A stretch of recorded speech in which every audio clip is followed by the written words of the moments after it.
ज्योति मौर्य प्रकरण अभी ठंडा पड़ा ही था कि बिहार में ऐसा ही एक और मामला सामने आया है। यहां मुजफ्फरपुर में प्रियरंजन नाम के शख्स ने खुद की जान को खतरा बताते हुए अपनी पत्नी के खिलाफ शिकायत की है। शख्स के मुताबिक उसकी पत्नी दरोगा बन गई है और प्रेमी के साथ रह रही है। चौंकाने वाली बात यह है कि मुजफ्फरपुर के प्रियरंजन की पत्नी का नाम भी ज्योति ही बताया जा रहा है। प्रियरंजन का कहना है कि जब वो 9वीं क्लास में था तभी उसे ज्योति से प्यार हो गया था। परिजनों के खिलाफ जाकर उसने गुड़गांव आकर ज्योति से लव मैरिज की थी। प्रियरंजन के मुताबिक उसने लव मैरिज के बाद कर्ज लेकर और जमीन बेचकर अपनी पत्नी ज्योति की पढ़ाई करवाई।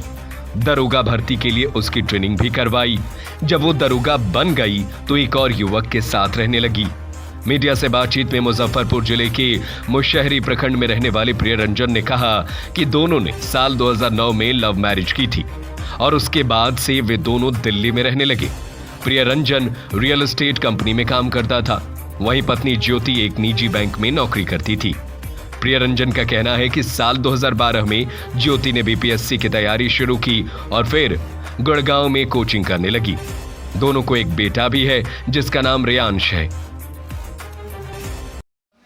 मेरे वाइफ का नाम ज्योति कुमारी या सिंह, जो आप कहना है कह लो। पहले वो ज्योति सिंह थी, अब ज्योति कुमारी हो गई। 2009 में हम दोनों ने लव मैरिज शादी की थी, अंतर्जातीय विवाह, दिल्ली में जाकर।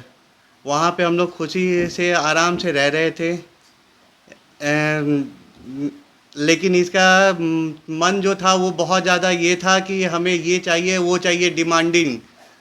हमसे जितना होता था हम अपने हद से ज़्यादा, अपने औकात को ज़्यादा इसको पूरा करने का कोशिश करते, जितना होता था। ये इसका इतना ज़्यादा बढ़ते गया, इतना ज़्यादा बढ़ते गया, जितना हो सका हम करते रहे। फिर नोटबंदी आया। मैं वहाँ पे रियल एस्टेट का काम करता था। रियल एस्टेट का काम करने के बाद नोटबंदी का जब आया वो, फिर मैं वहाँ से यहाँ 2017 में वापस लौट के आ गया, क्योंकि मेरा काम होना बंद हो गया था। वहाँ पे अब कोई भी मेरा काम चल नहीं रहा था। और ये भी जॉब वहाँ करती थी गुड़गांव में, एचडीएफसी बैंक में और इंडसइंड बैंक में, जो ये छोड़ चुकी थी। इस कारण से हम लोग डिसीजन लिए कि वापस आ जाए बिहार, क्योंकि वहाँ पे घर है और वहीं पे अपना तो ये करेंगे। क्योंकि इसका एक सपना भी था कि इसके फादर एक पुलिस इंस्पेक्टर थे, तो एक पुलिस इंस्पेक्टर हम भी बने और उसकी तैयारी करें। और इसी तैयारी के सिलसिले में उसने गुड़गांव में भी तैयारी किया। तो मैं सोचा कि ठीक है, चलो इसका ये करवा देते हैं, और उसको लेके यहाँ बिहार आ गए। बिहार आने के बाद यहाँ पे उसका तैयारी कराने के लिए सारे इंस्टीट्यूट में एडमिशन करा दिए, जहाँ जहाँ वो बोली। वैशाली कोचिंग सेंटर में भी उसने बोला ये एडमिशन कराने के, मैंने वहाँ पे भी जाके एडमिशन करा दिया 2019 में। एडमिशन कराने के समय ये गई 5-6 दिन वहाँ गई। फिर वहाँ जाने के बाद मुझे बोले कि वहाँ कोई भी लड़कियाँ तेज नहीं है, सिर्फ एक, इसलिए हम नहीं जाएंगे, वहाँ पे कोई भी लड़की तेज नहीं है। हम बोले कोई ना कोई तो होगा। तो हाँ है, एक सोमेश्वर नाम का लड़का जो बहुत ही ज़्यादा तेज है। हमें कोई ऑब्जेक्शन नहीं, आप जाइए, हमको आप पे भरोसा है, आप जाके उसके साथ बात करके, कोई टेंशन नहीं है, नोट शेयर करिए, पढ़ाई करिए। वो इतना ज़्यादा उससे दोस्ती और इतना ज़्यादा करीबी हो गया कि हम पीछे हटते चले गए, उन लोग करीब होते चले गए।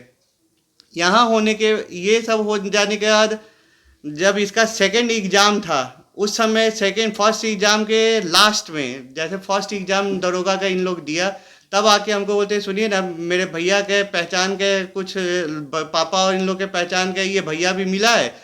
एक पापा जो पुलिस में थे, उनके बहुत सारे लोग पहचान के हैं, जो मेरा जॉब हो जाएगा तो इतना इतना पैसा लगेगा।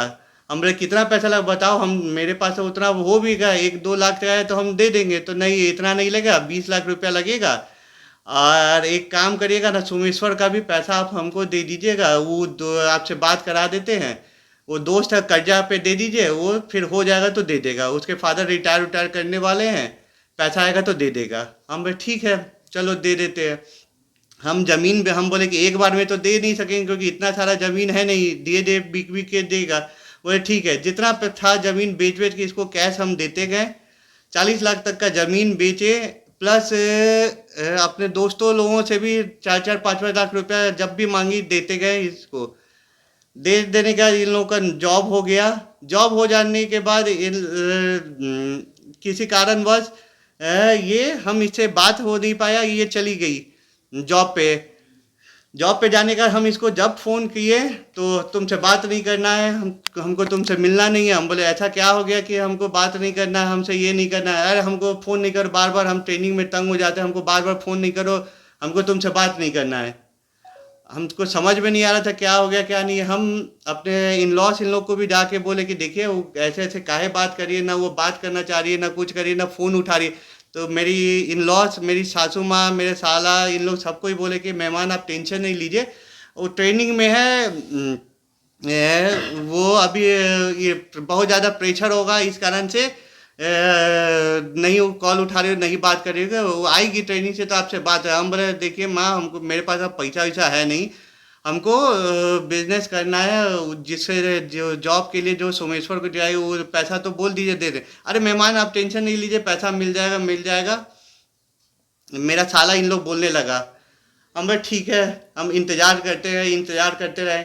एक दिन अचानक हम सोमेश्वर को मैसेज भी किए, मेरे फ़ोन में है, हम उसको मैसेज भी किए कि सोमेश्वर जी आपसे हमको बात करना है। बम, उसका घर का नाम बम भी है, मेरा कॉल उठाइए, बात करिए। मैं आपको दिखाता हूँ। फिर बात चलो